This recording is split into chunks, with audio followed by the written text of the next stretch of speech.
Assalamualaikum dan salam sejahtera. Saya Nordina binti Syarani, nombor matrik 260760. Bersama dua lagi rakan saya akan membentangkan tajuk cukai pendapatan individu di negara Switzerland.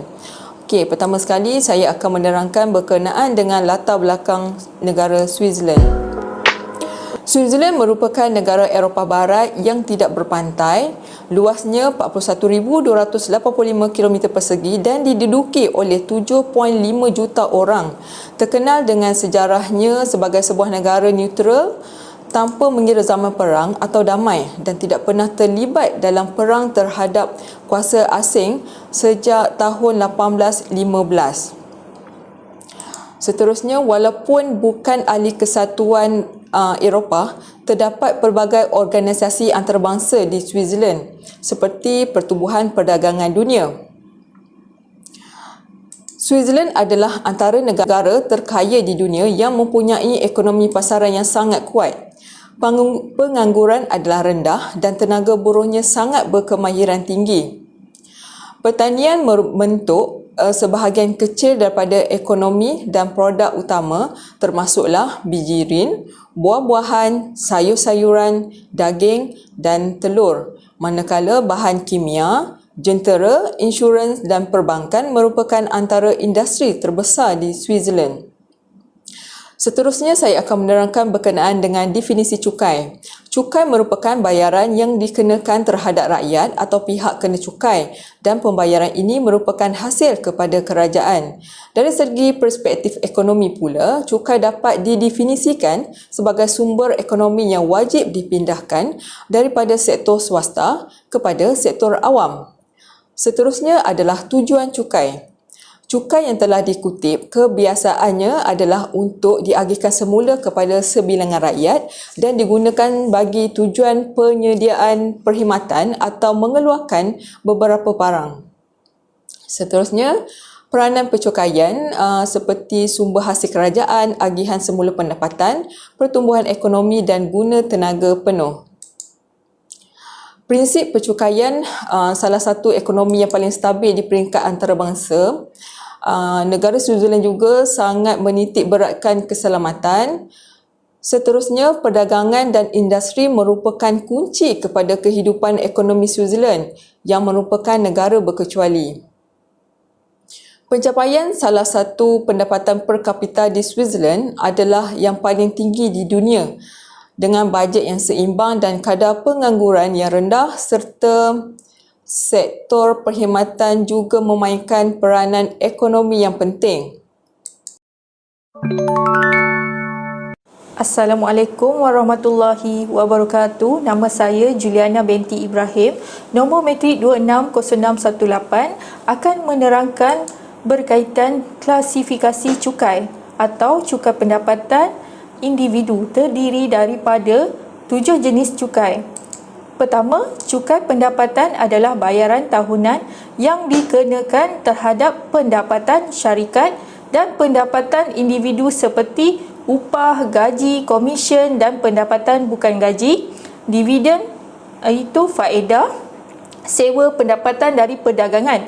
Yang nombor dua, ada dua jenis cukai pendapatan yang asas. Yang pertama adalah cukai pendapatan individu dikenakan ke atas pendapatan individu isi rumah, perkongsian dan milikan tunggal. Cukai kedua ialah perbadanan, iaitu cukai yang dikenakan ke atas untung bersih firma yang diperbadankan.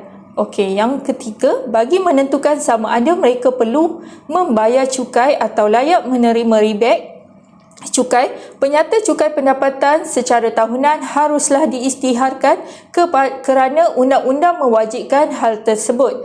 Cukai pendapatan adalah sumber dana utama kerajaan untuk menjanai aktiviti dan memberikan khidmat kepada rakyat. Okey, yang keempat, rakyat Switzerland mengamalkan cara hidup sederhana walaupun negaranya kaya mencerminkan pegangan kuat fahaman Protestan Protestan yang menerapkan nilai kejujuran dan kerajinan. Yang kelima, sejak Perang Dunia Kedua, Perlembagaan Persekutuan memberi kuasa kepada gabungan untuk mengenakan beberapa cukai. Yang paling penting adalah cukai pendapatan, cukai perdagangan dan cukai nilai ditambah.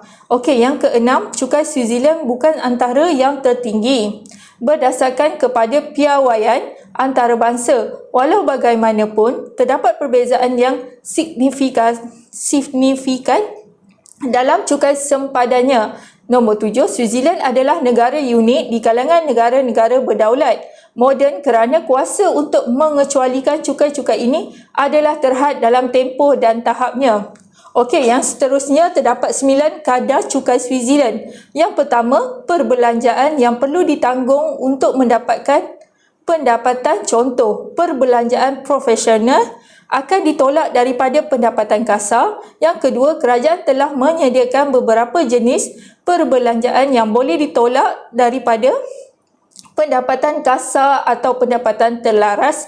Perbelanjaan yang dibenarkan ini membolehkan pembayar cukai untuk mengurangkan cukai kena bayar olehnya. Yang ketiga, di peringkat persekutuan, kadar cukai pendapatan peribadi adalah progresif dan kadar cukai pendapatan maksimum adalah 11.5% di samping cukai pendapatan persekutuan, cukai negara dan perbandaran juga perlu dibayar di peringkat daerah dan perbandaran. Yang keempat, pelbagai contoh dicirikan oleh pelbagai jenis cukai pendapatan yang besar kerana semua kanton dan dalam kanton walaupun majlis perbandaran mempunyai sistem cukai mereka sendiri.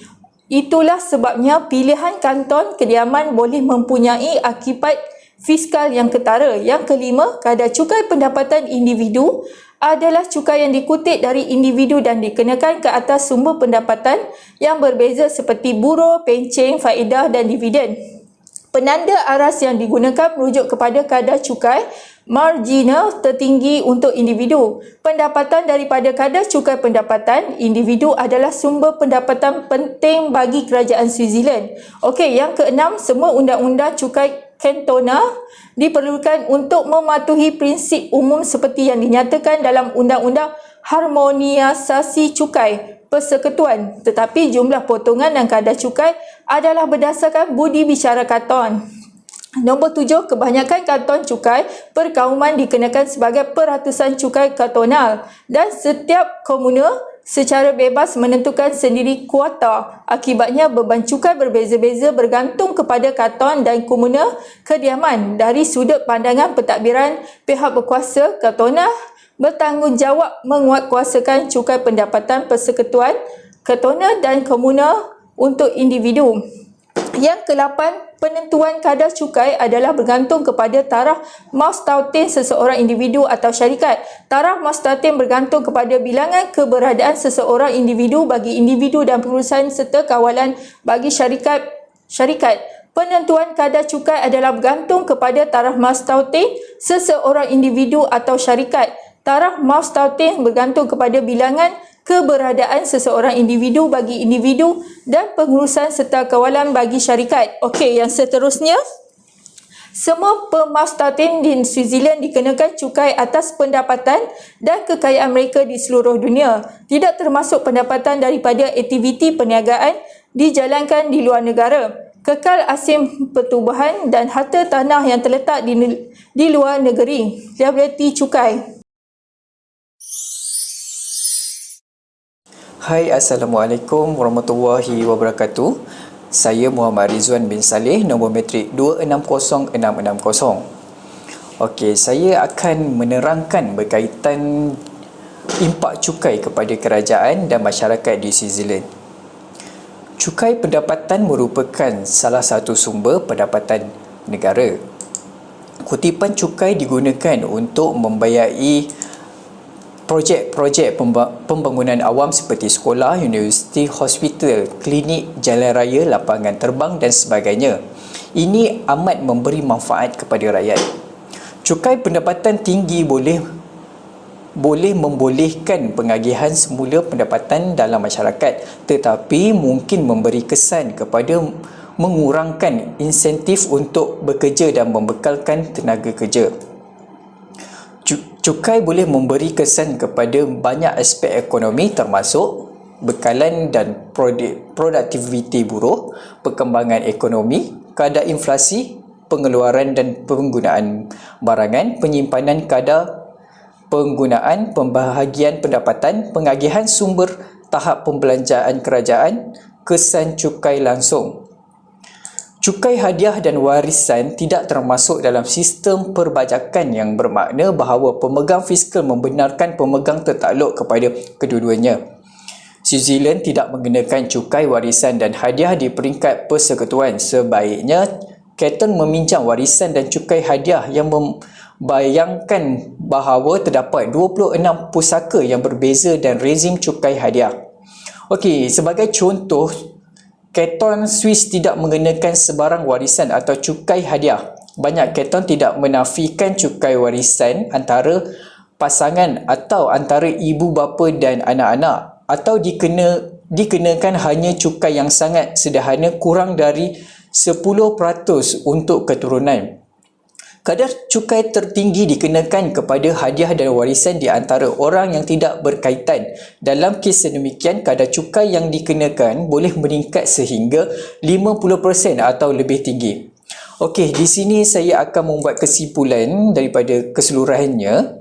Cukai merupakan satu instrumen ekonomi yang amat penting bagi sesebuah negara untuk memperolehi hasil atau pendapatan.